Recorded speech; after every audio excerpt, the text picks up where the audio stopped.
Over the course of 7 years of testing and iteration, the Google Pixel has definitely had some issues. Some small, some big, some absurd, but it seems that with the 6 and now the 7, they finally managed to get the Pixel right. But like everything else in our reality, it could still be better. Here's all with Redesign. If there's something I've always liked about Google's entire lineup of things, both hardware and software, is definitely the design, because especially over the last few years, they have been pushing some really cool stuff. They have this unique style which is really distinct from anything else. With many rounded and organic shapes, pastel colors, they are one of the very few companies that don't just try to copy everything Apple does all the time. For some reason though, the Pixel is probably one of their products that follows that style the least. I mean, that's why I'm making this video. Take a look at the corners of the display, for example. For a company so fixated on rounded stuff, they are definitely sharper than the vast majority of competitors. My concept has the rounded corners it deserves. It's much more similar to the Pixel 5 in this regard, and speaking of that phone, by the way, on that phone the selfie camera was in the corner, which is where it should be if you only have a little dot and not the dynamic island or something, because it minimizes the possibility of it getting in the way when watching something full screen. But despite having had the right intuition, for the 6 and the 7 the camera returned to the center.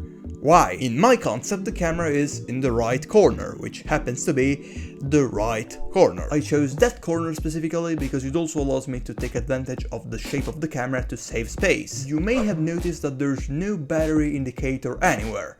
Well, it's actually here. It's around the camera. This uses the same trick from the iPhone Dynamic Island in a different way. Because it's not immediately clear where the display ends to make space for the camera, it'll give the illusion, especially when not looking directly at it, that it's all a continuous panel. The camera wasn't the only thing the Pixel 5 got right, however. Something I also think should definitely come back to the Pixel is uniform bezels. I honestly don't get how is this possible. The iPhone X came out in 2017, and yet the vast majority of phones coming out today still don't have uniform bezels. Even some of the most expensive flagships like the S22 Ultra have a bottom bezel that's just slightly thicker than the one at the top. But then, like the Nothing Phone 1, a 2-year-old company's very first smartphone doesn't have that problem. I really don't care if the bezels have to be slightly thicker if that means they are perfectly equal. I won't care at all about that, but I will definitely notice if the bottom bezel is thicker than the rest. And I know for a fact I'm not the only one saying this. The Pixel 5 in that aspect was perfect, but then with the 6 they brought back the asymmetrical bezels for some reason. So in my concept, this phone has, you guessed it,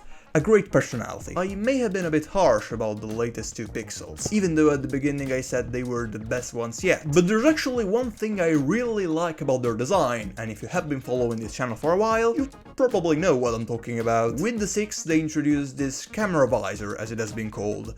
It's a very divisive design that many hate, but absolutely not me. First of all, it actually manages to be somewhat iconic, because after the launch of the iPhone 11, everyone pretty much started copying that to various degrees of success. Even the old Pixels did that in a way. But with the 6 they tried something a bit different from the norm. And it's not just different.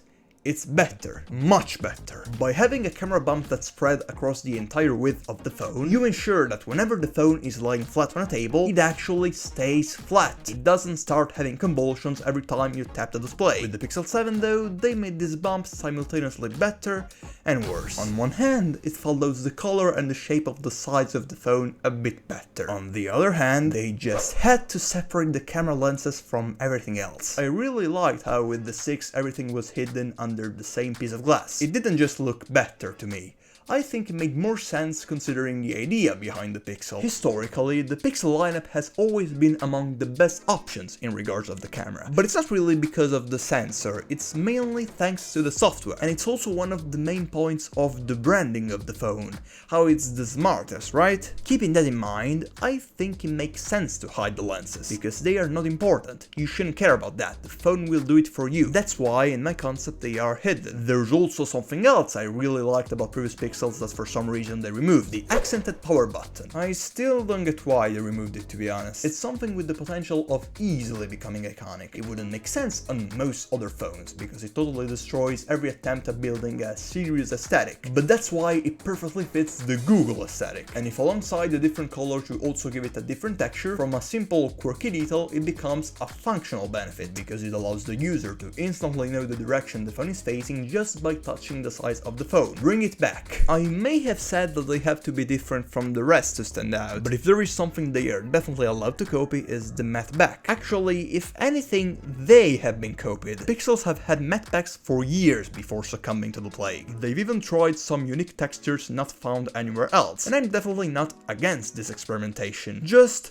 please, can we relegate glossy smartphone backs to an history page and nothing more? Speaking of stuff that did get relegated to the past, might I add, a past that nobody even remembers anymore. Active Edge. On the Pixels 2, 3 and 4, to use the Google Assistant you didn't have to long press a button or say a specific phrase. You simply had to squeeze the phone. This may sound stupid and unnecessary, but according to pretty much everyone who tried it, it was much faster than any of the other ways. I think this is a feature that should definitely come back, especially because it's a Pixel we're talking about. Google has been trying to push the Assistant in all possible ways, and it has definitely gotten much better over the years, but people still don't really use it that much. I think one of the main reasons is the friction. Having to hold a button for a while or having to say a specific phrase every time you want to use the Assistant is just annoying, to be honest. The Active Edge, I think, is a much better solution UX-wise for a phone at least. And it's one of those things that I think simply ties in perfectly with all the other themes of what the Pixel is meant to be. I know, some of you right now are probably thinking, well, it's a phone, what theme should it have? And yes, it is a phone, but it's one among 1,000 other competitors. In a situation like this, it's absolutely fundamental to have a strong direction, a clear and specific vision of what the product should prioritize. I think, and to an extent Google agrees with me, that the Pixel should be the smartest smartphone there is, right? But it should be communicated better, in my opinion. If you watch or read any piece of marketing for those phones,